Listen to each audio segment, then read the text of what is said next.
To my bushwhacker buds, I got a new method of digging a hole here at the ranch.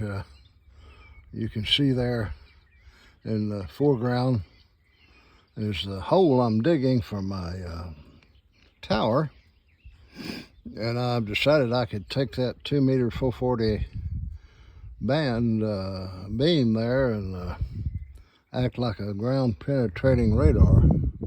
Perhaps it'll dig the hole out a little bit more. This is a Fibber McGee and Molly setup, I realize.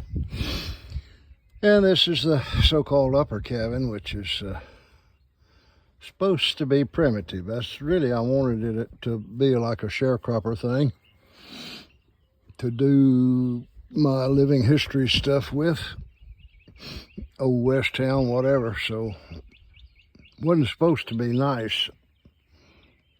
I just thought I'd throw that cabin in there. But I kind of turned it into a ham radio thing. And as you can see, the wind did a number on this rather crummy setup. I hope to get a tower up someday and get a whole lot better setup, but time is running out for me. Anyway, I thought I'd share this with you. Bye-bye.